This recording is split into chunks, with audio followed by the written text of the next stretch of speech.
Howdy, howdy. This is TPot on Mordrum.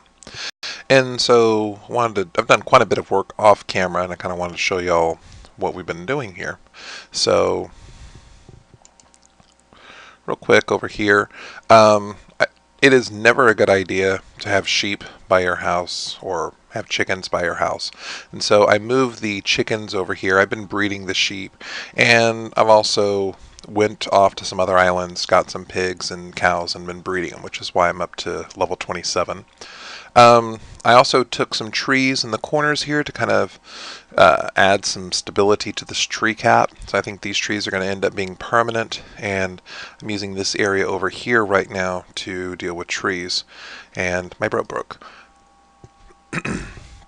So over here, I finished the parquet. I've got a nice little 17 by 17 area here, and this is going to be where I'm going to be setting up a building for enchanting and brewing and a nether portal, and just general mysticism stuff will be over here. I like the juxtaposition of the birch wood, the black and white bark, and so over here I'm going to have some black stained clay. So I'm going to heat up some stained clay. I've got some ink sacs. While this is cooking, I'm probably going to harvest some squid, and we'll get that taken care of. So let's see, do I have a good boat in this chest? I do. Trying to get better with the boats, but life happens, and so it's frustrating sometimes. There I am, and we'll harvest that. I still have this one chicken up here. I haven't had the nerve to kill it yet. I will eventually, because I want the animal sounds in the animal places. I don't want the animal sounds all over. So, got some cobblestone in there. We're doing good.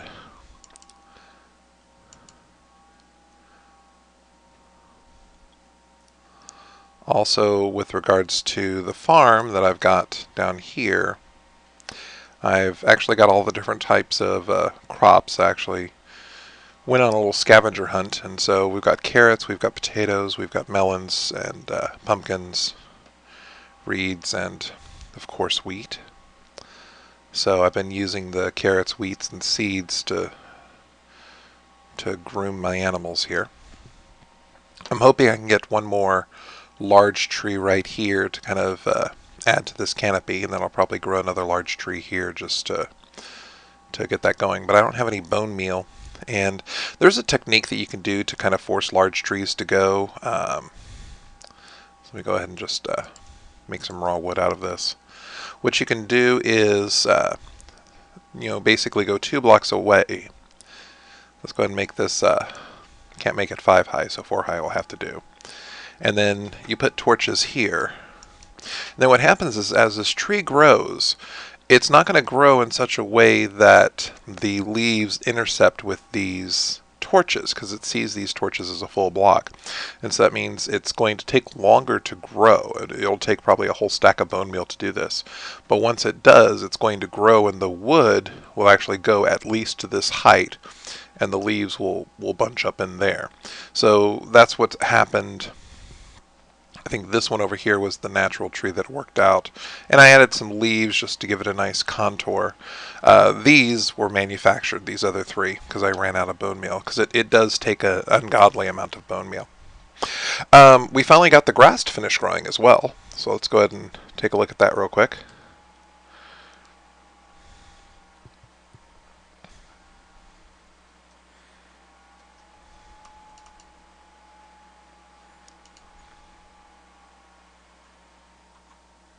So if I go over here, we'll see we've got a nice, almost finished growing. Okay, I lied to you, I'm sorry.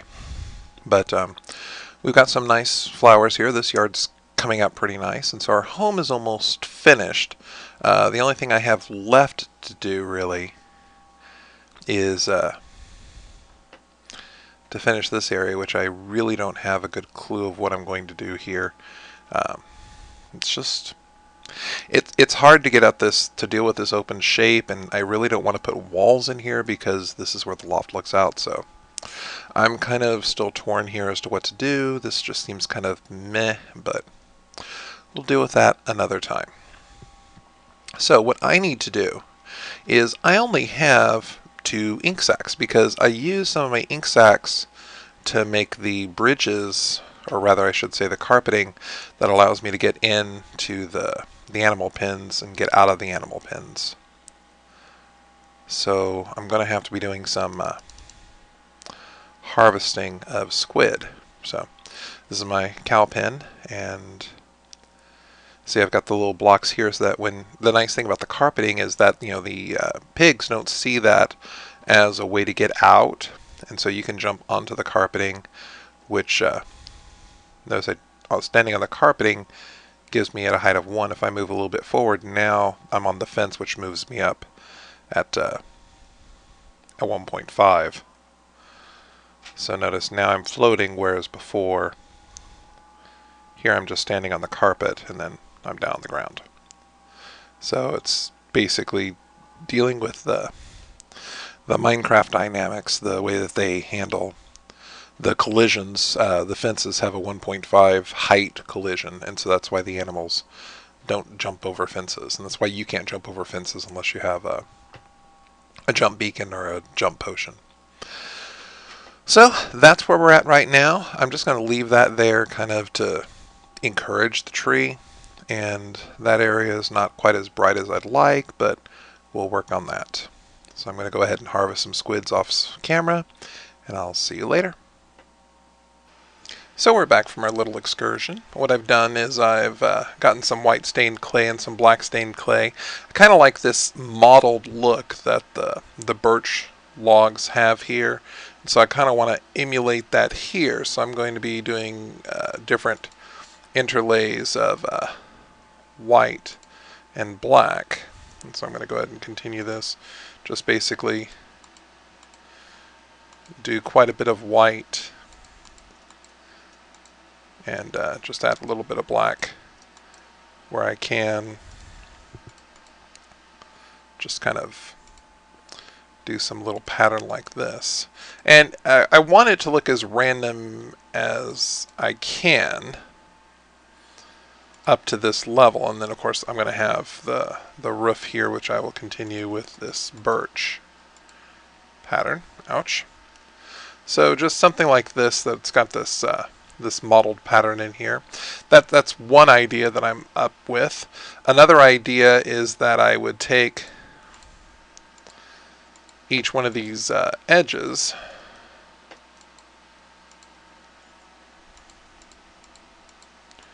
and kind of bring more of a sweeping curve over here.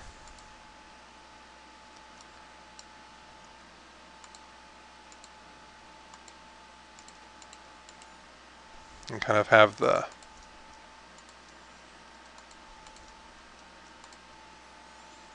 then what I would do in this spot here is I would kind of make the rest of this black. I wish this black was a little truer black. I probably could, if I had the coal blocks, could do that.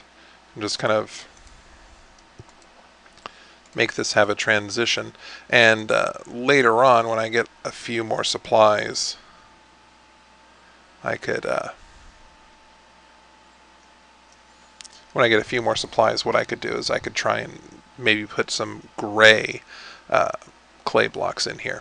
And so that's one idea that I've got here. This is another idea that I've gotten. Just, I'm experimenting, just seeing what I have up here that I might like. I definitely like the parquet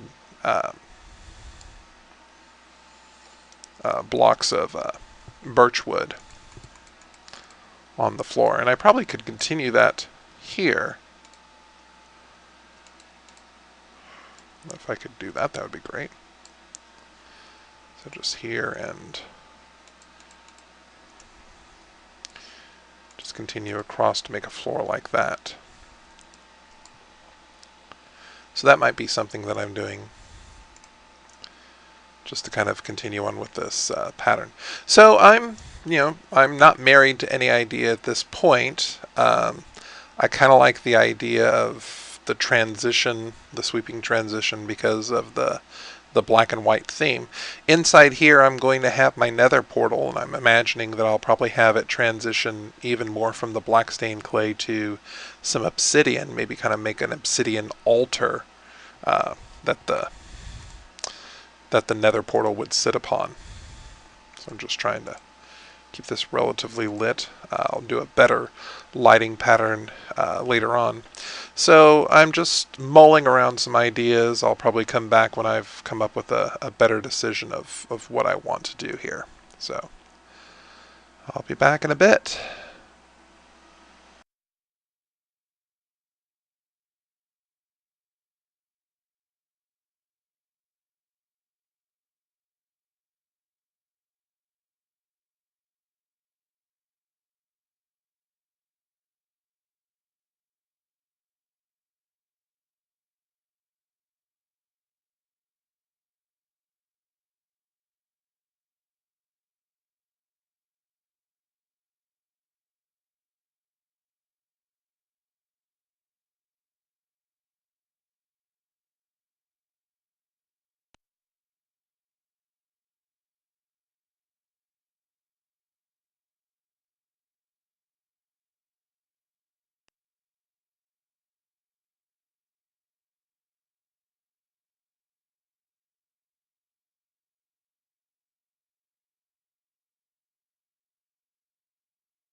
So we're still in the planning it out stages, but this is what we've got so far.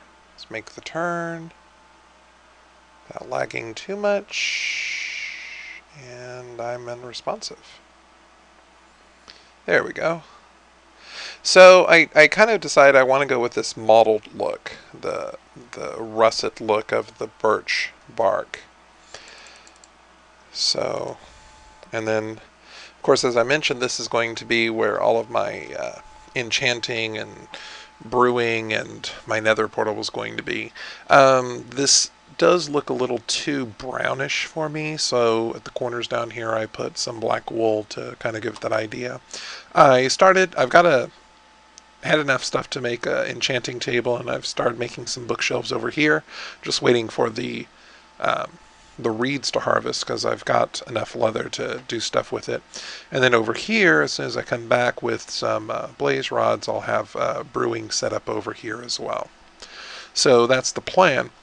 I'm also thinking that I'm going to take this mottled look that I've got here and kind of extend it so that about at this point it'd be almost equal black and white stained clay. And then as you get back to the back, it's going to be a majority black stained clay with just mottled white in here. And I think that transition is going to look pretty good. So that's the plan for this room. So I need to harvest some more birch wood to kind of finish off this ring on top. I haven't quite decided what I'm going to do for the roof. I may wait until I get some dark oak. That's really what I want to replace these steps with, is with the dark oak. These fences, just basically to make sure no one decides to come visit at this point. So that's what we're looking at for right now for our spirit shop. As I mentioned, I've been doing quite a bit of breeding over here with these animals, and every once in a while I'll pop down here and harvest what I can. Primarily these reeds are what I'm harvesting right now, just because I'm trying to get books for the bookshelves. And also I'm at 30 levels, so the first thing I'm going to do is I've already got a fairly good pick, at least for a while, and I still have about half the durability of this pick, so I'm not going to do a pick, and I don't go into battle that much, so I'm not going to do much with this sword. This sword is pretty good. What I actually want to do is get a diamond diamond axe. So the idea behind the diamond axe is that I can use it to chop down trees, and so if I get efficiency on it, unbreaking on it, that's wonderful. But I can also get sharpness books on it. And so the idea is that if I can put together sharpness books, either by doing level 1 enchants to get sharpness 1 books out of it, or getting a nice sharpness 4 or sharpness 5 on that axe, I can use that as a weapon. And a diamond axe only does 1 less damage than a diamond sword does. And if I get enough sharpness on it, then it's, for all practical purposes, 2 tools in 1. It's a weapon and a wood harvesting device in 1 item slot. So that's the plan that I currently have. See, right now the only difference between an axe and a sword is 1 point of damage. So they work pretty well. The other thing that I've done, let me go back to this place here. I need to find a better name for this because I don't like calling it the...